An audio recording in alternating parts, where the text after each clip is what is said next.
Hi guys, welcome to my channel education file. और आज का जो टॉपिक है वो है teacher as a facilitator in assessment for learning. ये टॉपिक है असेसमेंट फॉर लर्निंग, जो कि है बीएड सेकेंड ईयर में। चलिए पढ़ते हैं इसके बारे में।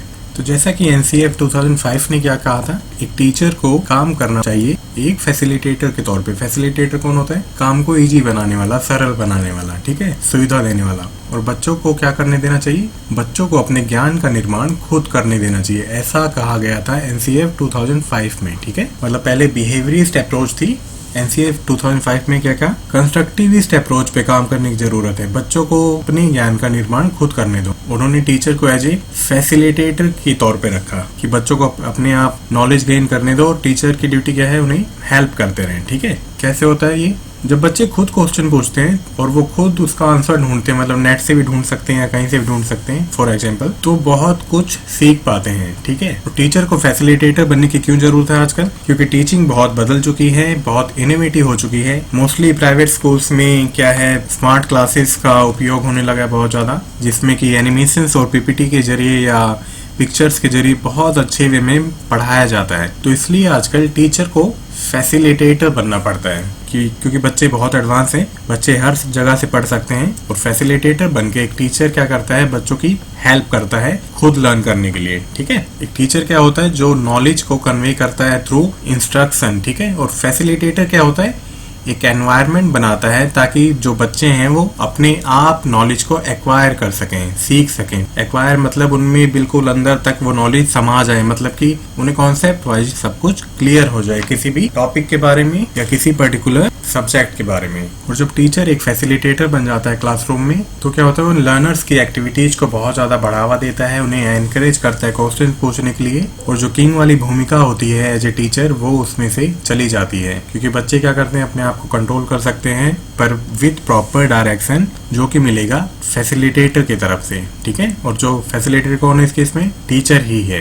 पर टीचर इसमें क्या है? खाली ऑर्डर नहीं दे रहा, बच्चों की बहुत ज्यादा हेल्प कर रहा है उनकी लर्निंग को आसान बनाने के लिए। वो यहाँ पे एक सहायक की भूमिका अदा कर रहा है कि आप आगे रास्ते पे चलते रहो, जो भी दिक्कत होगी मैं आपकी हेल्प करूंगा। तो इसमें जो फैसिलिटेटर होगा वो लर्नर्स को क्या देगा? क्रिएटिव एनवायरनमेंट देगा, कंस्ट्रक्टिव एनवायरनमेंट देगा, क्लासरूम देगा, और इनोवेशन के लिए उन्हें स्पेस देगा ताकि बच्चे अपने कोई भी क्वेश्चन हो आसानी से पूछ सकें विदाउट एनी फियर, कोई बिना किसी झिझक के वो क्वेश्चन पूछ सकें। और टीचर पूरी हेल्प करेगा, ये उन्हें उल्टे पुल्टे सवाल पे उन्हें गुस्सा नहीं होगा, बल्कि उनकी हेल्प करेगा, ठीक है। क्योंकि जब तक क्वेश्चन नहीं पूछेंगे बच्चे और डरते रहेंगे तो वो कुछ भी चीज नहीं सीख सकते। क्वेश्चनिंग करना सबसे इंपॉर्टेंट है लर्निंग में। So being a facilitator means being a successful teacher. जितना अच्छा फैसिलिटेट करोगे क्लास को, आप उतने ही अच्छे टीचर बनोगे, ठीक है। अगर आप हर वे में बच्चों की हेल्प करोगे, उनके कॉन्सेप्ट को सीखने में हेल्प करोगे, उनकी अंडरस्टैंडिंग को बढ़ाने में हेल्प करोगे, उनके क्वेश्चंस को बढ़ावा दोगे, तो इस तरह से आप क्या बन सकते हो? एक बहुत ही अच्छे टीचर बन सकते हो, जहाँ पे क्या होगा? Mutual positive and active response को बढ़ावा दिया जाएगा, ठीक है, ताकि बच्चों की जो लर्निंग है वो सबसे ज्यादा हो सके। चलिए कुछ पॉइंट देखते हैं कि क्या क्या होना चाहिए क्लासरूम में, या टीचर्स को कैसे काम करना चाहिए अगर उसे फैसिलिटेटर बनना है।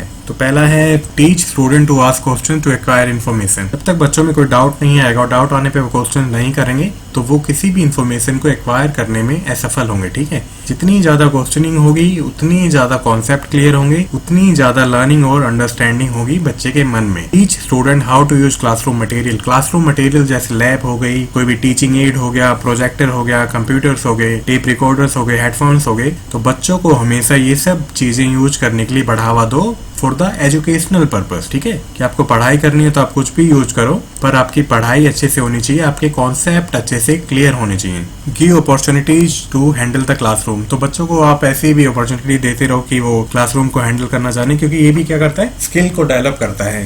कौन सी स्किल को? लीडरशिप क्वालिटी को बिल्डअप करने में हेल्प करता है। अगर वो बच्चा टीचर बनना चाहता है तब हेल्प करता है, क्योंकि टीचिंग कहीं ना कहीं हर एक जगह होती है। आप चाहे प्राइवेट ऑफिस में जाओ, किसी सरकारी ऑफिस में जाओ, आपकी कहीं भी जॉब लगती है तो टीचिंग वाला पोर्शन तो हर जगह होता ही होता है।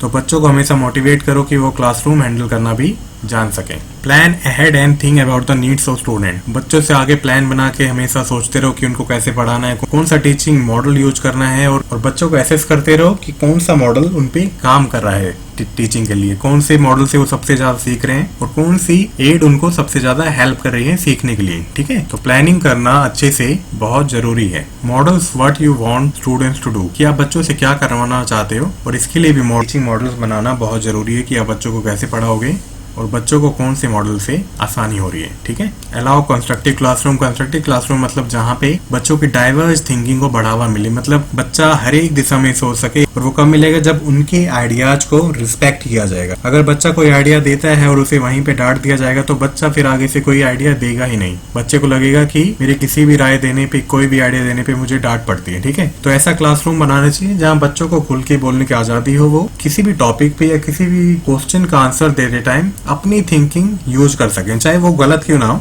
बाद में टीचर उसे ठीक कर सकता है, पर उन्हें एटलीस्ट बोलने के लिए बढ़ावा मिले। ठीक है, ओपन एंडेड क्वेश्चन क्यों पूछते हैं, क्योंकि उनकी डाइवर्स थिंकिंग को बढ़ावा मिलता है। वो हर एक दिशा में सोच सकते हैं, आइडिया लगा सकते हैं, हाइपोथेसिस दे सकते हैं कि सर ऐसे होगा या वैसे होगा।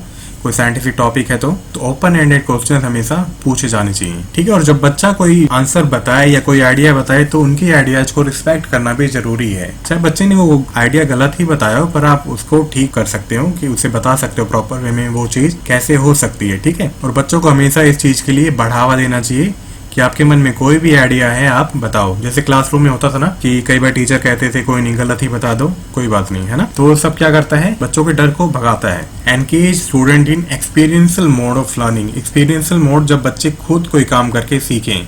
जैसे साइंस में क्या होता है, प्रैक्टिकल करना बहुत जरूरी है, क्योंकि जो हमने थ्योरी पढ़ी होती है वो हम जब साइंस में एक्सपेरिमेंट करते हैं तो हमारे बिल्कुल माइंड में बैठ जाती कि जो हमने थ्योरी पढ़ी है वो एग्जैक्टली किस वे में हो रहा है। जैसे ट्रांसपीरेशन है ना, कि स्ट्रोमेटा से पानी कैसे रिलीज होता है। जैसे प्लांट में स्ट्रोमेटा के बारे में पढ़ा और स्ट्रोमेटा का प्रैक्टिकल करके उन्हें स्ट्रोमेटा दिखा सकते हो कि यहाँ से ट्रांसपीरेशन होता है, तो बच्चों को वो चीज बहुत अच्छे से उनके माइंड में बैठ जाती है। ठीक है, उनके कॉन्सेप्ट बहुत अच्छे से क्लियर हो जाते हैं। इसलिए एनसीएफ 2005 ने एक्सपीरियंशियल मोड ऑफ लर्निंग को बढ़ावा देने की बात कही थी। Use active learning methodology. Active learning मतलब बच्चे जब सबसे ज्यादा पार्टिसिपेट करें कोई भी चीज सीखने के लिए, ये नहीं बस बैठे रहें और सुनते रहें। बच्चों को एक्टिव लर्निंग के लिए मोटिवेट करना, एनकरेज करना बहुत जरूरी है, ताकि बच्चे इक्वली पार्ट ले सकें लर्निंग में। टीचिंग लर्निंग प्रोसेस क्या है, एक्टिव पार्टिसिपेशन है फ्रॉम बोथ साइड। टीचर भी उतना ही काम करे और बच्चा भी सीखने के लिए उतना ही काम करे। नेक्स्ट पॉइंट है स्टूडेंट को फियरलेस बनाना, ताकि वो कोई भी क्वेश्चन हो उसके दिमाग में वो पूछ सके, चाहे वो उसके करियर से रिलेटेड हो, चाहे वो एकेडमिक से रिलेटेड हो, चाहे वो एकेडमिक से रिलेटेड ना भी हो। पर बच्चों को हमेशा ये डर नहीं होना चाहिए कि वो क्वेश्चन पूछेंगे और उन्हें डांट पड़ेगी। ये सभी स्किल्स बच्चों को एनकरेज करने में हेल्प करेंगी, ताकि उनकी जो थिंकिंग लेवल है, जो रीजनिंग लेवल है, जो एनालाइजिंग पावर है वो बढ़ सके। और ऐसे बच्चे क्या बन जाएंगे, फिर एक्टिव लर्नर बन जाएंगे, जो कोई काम करके सीखेंगे। ठीक है, और जब कोई चीज खुद प्रैक्टिस की जाती है, कोई चीज एक्सपीरियंशियल मोड से सीखी जाती है, वो हमेशा माइंड में घर बना लेती है और वो पूरी जिंदगी फिर याद रहती है वो चीज।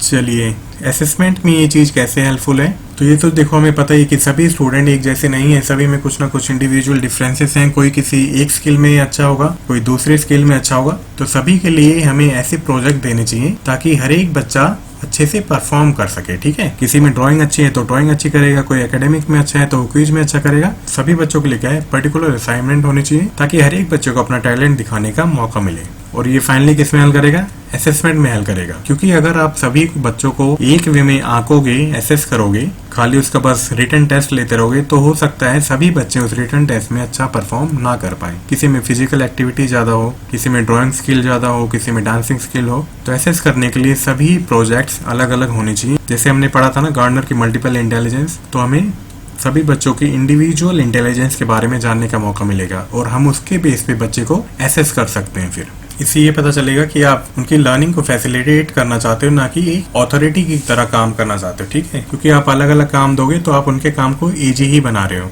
जैसे हमने पहले पढ़ा कि जो क्लास एक्टिविटीज है उनको बदल बदल के ट्राई करना चाहिए, ताकि हर एक बच्चे को चांस मिले कि वो साइन कर सके, परफॉर्म कर सके। ठीक है, क्योंकि सभी बच्चे में इंडिविजुअल डिफरेंसेस हैं, कोई एक चीज में अच्छा है तो कोई दूसरी चीज में अच्छा है। तो क्लास एक्टिविटीज को हमेशा चेंज करते रहना चाहिए। अलग अलग एक्टिविटीज आप ट्राई करोगे तो क्या होगा, हर एक बच्चों को क्या करेगा, जैसे कई बार होता है ना, जब डांस कंपटीशन होता है या डांस में कोई बच्चा अच्छा होता है तो वो उसके लिए बहुत क्यूरियस होता है कि डांस कंपटीशन आने वाला है और आई हैव टू परफॉर्म। अब कोई एकेडमिक वाला बच्चा है जिसे डांस में इतनी रुचि नहीं है या उसे डांस अच्छे से नहीं आता, तो वो नॉर्मल रहेगा कि ठीक है, जब कोई जाएगा तो तब देख लूंगा मैं। तो सभी बच्चों को चांस मिलना चाहिए। तो इसलिए स्कूल्स में अलग अलग एक्टिविटीज इसलिए होती हैं ताकि हम उनके इंडिविजुअल डिफरेंसेस को पहचान सकें, उनकी इंडिविजुअल इंटेलिजेंस को निखार सकें और उसी फील्ड में क्या करेंगे, हम उसे एनकरेज करेंगे। ठीक है, ये सब किस में हेल्प करेगा, असेसमेंट में हेल्प करेगा। सपोज कोई फिजिकली वीक है और आप सबको रेस में दौड़ा दोगे तो जो बहुत अच्छा होगा फिजिकली वही जीतेगा और बाकी सब पीछे रह जाएंगे। तो इसलिए अलग अलग एक्टिविटी कराना जरूरी है ताकि हर एक बच्चे को चांस मिले चमकने का। ओके, और ये चीज उनमें से फिर इंफीरियरिटी कॉम्प्लेक्स को बहुत कम कर देती है, उन्हें एक साइकोलॉजिकली बैलेंस देती है और इस तरह से एक्टिव लर्निंग चलती रहती है। तो जब ये क्वेश्चन आए तो आप लिख सकते हो कि फैसिलिटेटर और टीचर में क्या डिफरेंस है और कोई टीचर कैसे एक अच्छा फैसिलिटेटर बन सकता है, उसके पॉइंट्स लिख सकते हो। ठीक है, और असेसमेंट में ये कैसे हेल्प करता है। बाकी ये बुक में भी इतने अच्छे से देन रखा, ठीक है, जो बीएड की बुक्स हैं, तो ये मैंने नेट से पढ़ के बनाया है। और हमेशा एग्जाम में ट्राई किया करो कि क्वेश्चंस को पॉइंट वाइज लिखो।